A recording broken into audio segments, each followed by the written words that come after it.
ক্রিকেটে একটি চলতি প্রবাদ আছে, তুমি কত বড় ক্রিকেটার সেটা ব্যাটার হোক কিংবা বোলার, তার পরখ করে দেখা হবে বিদেশের মাটিতে, অর্থাৎ সেনা কান্ট্রিজগুলোতে।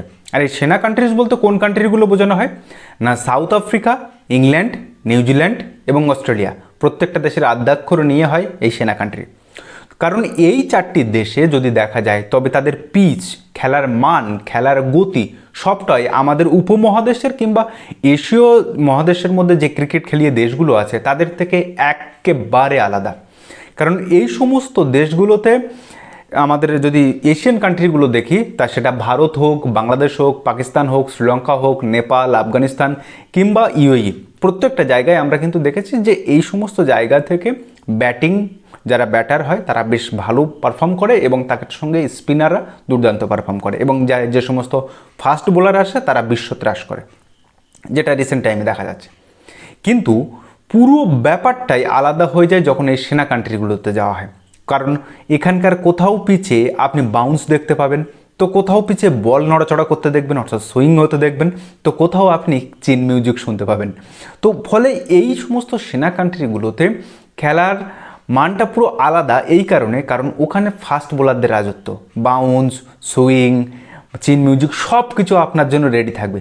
ভীষণ একটা টাফ কন্ডিশনের মধ্যে পড়তে হয় এশিয়ার সমস্ত দলগুলোকে। ফলে ওই রকম একটা টাফ কন্ডিশান এবং তার সঙ্গে অজি মানসিকতার মতো কিংবা আপনার দক্ষিণ আফ্রিকান কিংবা ইংল্যান্ডের মতো ওই রকম মানসিকতা থেকে যারা পারফর্ম করে বেরোতে পারে, যারা ওইখান থেকে নিজেদেরকে প্রস্ফুটিত করতে পারে, তারাই তো এই ক্রিকেটের প্রকৃত লেজেন্ড কিংবা হিরোতে পরিণত হয় বা নায়কে পরিণত হয়। আর ঠিক এই জায়গাতেই বাংলাদেশ এশিয়ার তৃতীয় ক্রিকেট খেলিয়ে দেশ হিসাবে যে পারফরমেন্সটা করে দেখিয়েছে অস্ট্রেলিয়ার মাটিতে, যে ডমিনেন্স তারা দেখিয়েছে, সেটা রীতিমতো চমকপ্রদ এবং ভীষণই আশাব্যঞ্জক। কারণ এশিয়ান কান্ট্রিগুলো কিন্তু এবার দেখাচ্ছে যে ওই সমস্ত সেনা কান্ট্রিজগুলোতে গিয়ে আর ওদের ভয়ে ভয়ে ক্রিকেটটা খেলবো না, ওদের চোখে চোখ রেখে ক্রিকেটটা খেলতে হবে।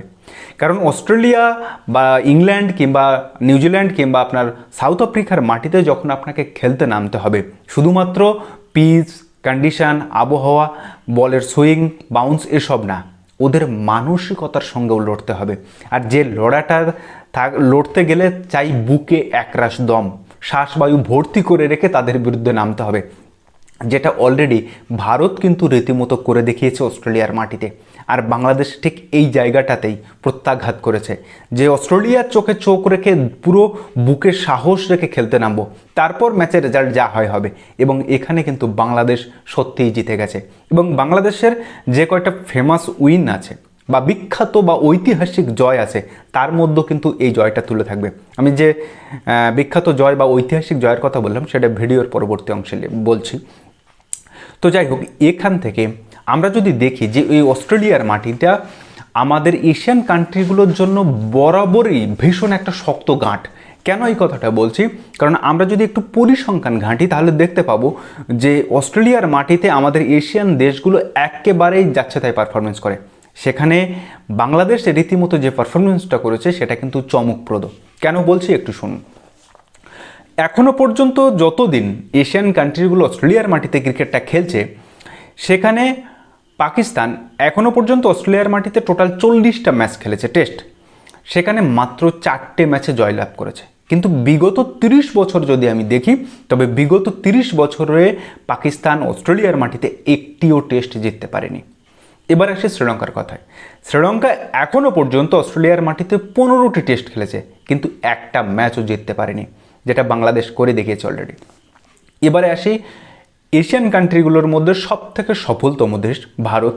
অস্ট্রেলিয়ার মাটিতে এখনও পর্যন্ত 57 অর্থাৎ 57টা টেস্ট ম্যাচ খেলেছে, যার মধ্যে 10টা জয় হয়েছে। এর মধ্যে যদি আমরা সিরিজ হিসাবে দেখি, তবে সৌরভ গাঙ্গুলির আমলে ভারত একটা সিরিজ ড্র করে এসেছিল। এরপর বিরাট কোহলি, ভারতীয় টেস্ট ক্রিকেটের সর্বকালের সেরা ক্যাপ্টেন বলে আমি মনে করি, সেই বিরাট কোহলি 2018-19 সালে প্রথম বর্ডার গাভাস্কার ট্রফিটা জিতে ফেরে অস্ট্রেলিয়া থেকে। এরপর সবথেকে মেমোরেবল জয় আমাদের ভারতীয় ক্রিকেটে যদি বলা হয়ে থাকে, সেটা হচ্ছে 2020-21 সালে আজিঙ্ক রাহানের একটা ভাঙাচোরা দল, যে দলটাকে অস্ট্রেলিয়া 36 রানে অল আউট করিয়েছিল, সেখান থেকে সিরিজ জয়। Hats off. Ajinkya Rahane hats off. তো সেই আজিঙ্ক রাহানে 2020-21 সালে দ্বিতীয়বারের জন্য বর্ডার গাভাস্কর ট্রফি জিতে কিন্তু অস্ট্রেলিয়া থেকে ফেরে। বাংলাদেশ এখনও পর্যন্ত অস্ট্রেলিয়ার মাটিতে 3টি টেস্ট ম্যাচ খেলেছে, যার মধ্য থেকে একটি ম্যাচ কিন্তু অলরেডি তারা জিতে গেছে। এবার কেন বাংলাদেশের এই জয়টা আরও স্পেশাল সেটা এবার আপনাদেরকে বলবো। কারণ আমরা যদি দেখি যে এখনও পর্যন্ত এশিয়ার সবথেকে সফলতম দেশ ভারত অস্ট্রেলিয়ার মাটিতে 10টা জয় পেয়েছে, কিন্তু তার মধ্যে এই 10টা জয় পেতে গিয়ে প্রথম যে জয়টা পেয়েছিল সেই জয়টা পেতে গিয়ে ভারতকে অস্ট্রেলিয়ার মাটিতে 12টা টেস্ট খেলতে হয়েছিল। অন্যদিকে পাকিস্তানকে খেলতে হয়েছিল প্রথম জয় পেতে 7টা টেস্ট, তারপরে গিয়ে তাদের প্রথম জয় এসেছিল। শ্রীলঙ্কা তো এখনও একটাও জিততে পারেনি। অন্যদিকে বাংলাদেশ মাত্র 3টে ম্যাচ খেলে তারা কিন্তু তাদের প্রথম কাঙ্ক্ষিত জয়টা অস্ট্রেলিয়ার মাটি থেকে তুলে নিয়েছে। ফলে এই দিক দিয়ে দেখতে গেলে অস্ট্রেলিয়ার মাটিতে সবচেয়ে দ্রুততম মানে জেতার শতাংশ যদি দেখি বা কম ম্যাচ খেলে জেতার যদি এটা দেখি, সেখানে কিন্তু বাংলাদেশ এশিয়ান কান্ট্রিগুলোর মধ্যে থেকে সব থেকে এগিয়ে আছে।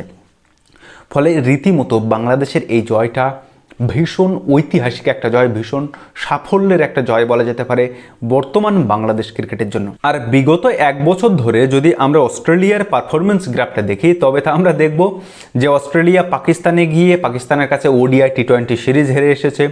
টি20 ওয়ার্ল্ড কাপ যেটা ভারত চ্যাম্পিয়ন হলো এবছর 2026-এ, সেখানে তারা গ্রুপ স্টেজ থেকে বিদায় নিয়েছে, জিম্বাবুয়ের কাছে হেরেছে।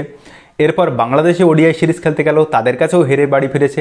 এখন ঘরের মাঠে বাংলাদেশের কাছে প্রথম টেস্টটাও হেরে গেল ডারউইনে। কিন্তু তাই বলে বাংলাদেশের এই জয়টাকে খাটো করার কোনো প্রশ্নই ওঠে না, কারণ বাংলাদেশ এই ম্যাচটা অস্ট্রেলিয়ার মাটিতে রীতিমতো তাদেরকে ডমিনেট করেছে। তা সে বোলিং হোক, তা সে ব্যাটিং হোক, তা সে ফিল্ডিং, প্রত্যেকটা জায়গায় তারা কিন্তু ডমিনেট পারফরমেন্সটা দেখিয়েছে। এবং এই জয়টাকে আমি বাংলাদেশের সবথেকে গ্রেটেস্ট উইন বা ঐতিহাসিক বা ফেমাস জয় যদি বলে থাকি, সেই 4টের লিস্টের মধ্যে একটাতে রাখবো। আমি প্রথম জয়টাকে বা প্রথম বাংলাদেশের সবথেকে ফেমাস জয় যেটা আমার ব্যক্তিগতভাবে এখনও মনে আছে, সেটা হচ্ছে 2005 সালে কার্ডিফে অস্ট্রেলিয়াকে ওয়ানডেতে হারিয়েছিল এই বাংলাদেশ, যেখানে আশরাফুলের দুরন্ত সেঞ্চুরি ছিল। আমার এখনও মনে আছে আশরাফুল সেঞ্চুরি করে পিচে মানে প্রণাম করছিল পিচে। তো এই যে প্রথম যে জয়টা অস্ট্রেলিয়াকে হারানো, মাইটি অস্ট্রেলিয়া, সেই অস্ট্রেলিয়াকে হারিয়েছে বাংলাদেশ, এটা হচ্ছে তাদের আমার দৃষ্টিতে প্রথম ফেমাস উইন বলা যেতে পারে। দ্বিতীয় যে উইনটা থাকবে সেটা বাংলাদেশের পক্ষে ভীষণ আনন্দদায়ক হলেও আমাদের পক্ষে অর্থাৎ ভারতীয়দের পক্ষে ভীষণই কষ্টদায়ক। সেটা হচ্ছে 2007 সালে ত্রিনিদাদে বিশ্বকাপে, ওডিআই বিশ্বকাপে মাশরাফি বিন মুর্তজার যে স্পেল, তার কাছে ভারতের ওইরকম একটা তারকাখচিত দল, যে দলটা আমি বলবো অন্তর্কলহের জন্য দলটা হেরে যায়। যদিও সেদিনও বাংলাদেশ দুরন্ত পারফরমেন্স অবশ্যই করেছিল। এটা হচ্ছে বাংলাদেশের দ্বিতীয় ফেমাস জয়। তৃতীয় জয় যদি বলা হয় তবে সেটা 2022 সালের নিউজিল্যান্ডে তাদের টেস্ট জয়, যেখানে মুশফিকুর রহিমের দুর্ধর্ষ ব্যাটিং এবং ইবাদত হোসেনের বোলিং, যেটা রীতিমতো বাংলাদেশকে একটা লাইমলাইটে নিয়ে এসেছিল। আর চতুর্থ জয়টা হচ্ছে এই 2026 সালে ডারউইনে অস্ট্রেলিয়াকে 9 উইকেটে হারানো। জাস্ট একবার ইমাজিন করুন, যেখানে আপনি কার কথা বলবেন? হাসান মাহমুদ যে ইনিংসে 9 উইকেট নিয়েছে, ম্যান অফ দ্য ম্যাচ হয়েছে, নাকি তানজিদের সেঞ্চুরি, নাকি শান্তর ঠান্ডা মাথায় করা প্রথম ইনিংসে 84 রান এবং ক্যাপ্টেন্সি, নাকি বলবেন আপনি মেহেদি হাসান মিরাজের অলরাউন্ড পারফরমেন্স? কোনটাকে আগে রাখবেন? এটা কিন্তু ভীষণ একটা দুরন্ত জয় বা ঐতিহাসিক জয় বাংলাদেশ ক্রিকেটের জন্য। এশিয়ান ক্রিকেট খেলিয়ে দেশগুলো কিন্তু ধীরে ধীরে নিজেদেরকে স্কেল আপ করার চেষ্টা করছে। আপনি নেপালকে দেখতে পারেন, এবার টি20 বিশ্বকাপে ইংল্যান্ডকে প্রায় হারিয়ে দিচ্ছিল। আপনি আফগানিস্তানকে দেখেছেন, রীতিমতো ইংল্যান্ডকে হারিয়েছে, এবং বড় বড় নামি নামি ক্রিকেট খেলিয়ে দেশকে তারা কিন্তু রীতিমতো চোখে চোখ রেখে ফাইটটা দেয়। পাকিস্তান এই মুহূর্তে ঠিক জায়গায় নেই, তবে নিজেদের দিনে ওরা যে কোনো দলকে হারাতে পারে, আবার যে কোনো দিন যে কোনো খারাপ দলের কাছেও ওরা হেরে যেতে পারে, তাই পাকিস্তানের কথা বাদ রাখছে। অন্যদিকে শ্রীলঙ্কা এখনও ট্রানজিশনের মধ্যে দিয়ে আছে, কারণ তাদের যে সোনালী প্রজন্মটা, সেই সোনালী প্রজন্ম অবসরের পর তারা এখনও যেন দলটাকে ঠিকভাবে গুছিয়ে উঠতে পারেনি।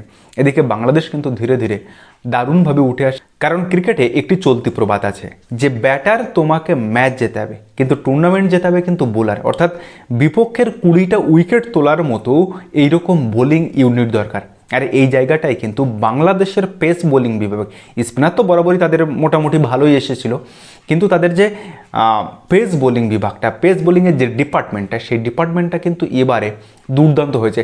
আপনি মাশরাফি বিন মুর্তজার পরে যদি দেখেন সেইভাবে নাম করা বোলার আপনার মুস্তাফিজুর রহমান কিংবা তাসকিন আহমেদ, কিন্তু এই মুহূর্তে বাংলাদেশের বেশ কিছু ফাস্ট বোলার বা পেস বোলিং গ্রুপ উঠে এসেছে। নাইদ রানা বলুন, এই হাসান মাহমুদ বলুন, কিংবা এর আগে কয়েকদিনের জন্য ইবাদত হোসেন, তো এরা কিন্তু একটা দুর্দান্ত পুল হিসেবে উঠে এসেছে। ঠিক কিছুদিন আগে আমাদের যখন ভারত মানে গোটা বিশ্বের টেস্টে ডমিনেট করতে শুরু করেছিল, সেই সময় আমাদের যে বোলিং গ্রুপটা ছিল, মোহাম্মদ শামীম, আপনার জসপ্রীত বুমরা, উমেশ যাদব, ভুবনেশ্বর কুমার, ঈশান্ত শর্মা, মোহাম্মদ সিরাজ, এরা যেমন একটা গ্রুপ হিসাবে খেলতো, মানে বিপক্ষ ব্যাটিং লাইন আপকে ভয় ধরিয়ে দিত যে তারা ভারতীয় এই বোলিং অ্যাটাককে সামলাতে পারবে না বলে পিচ বদল করতে বাধ্য হয়েছিল অস্ট্রেলিয়ার মতো দলও। তো সেই জায়গাটায় বাংলাদেশের পেস গ্রুপটা কিন্তু ভালোভাবে উঠে আসে, যে কারণে আজকে বাংলাদেশ কিন্তু বিদেশের মাটিতে এই পারফর্মটা করে দেখাতে পারছে। এখন অবশ্যই কনগ্রাচুলেশন বাংলাদেশের এই ঐতিহাসিক জয়ের জন্য।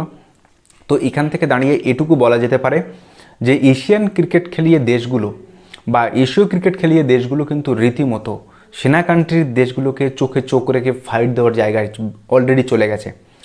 তো এই বিষয়ে আপনার কি মন্তব্য মতামত অবশ্যই কমেন্ট বক্সে জানাবেন। তো যাই হোক, আজকের ভিডিওটা এখানে শেষ করলাম। ভিডিওটা যদি ভালো লাগে তাহলে অবশ্যই আপনার বন্ধুবান্ধব ও চেনা জানা মানুষের মধ্যে শেয়ার করে তাদেরকেও জানার সুযোগ করে দেবেন। তো দেখা হচ্ছে পরের ভিডিওতে, ততদিন ভালো থাকবেন, সুস্থ থাকবেন আর অবশ্যই নিজের খেয়াল রাখবেন। ধন্যবাদ।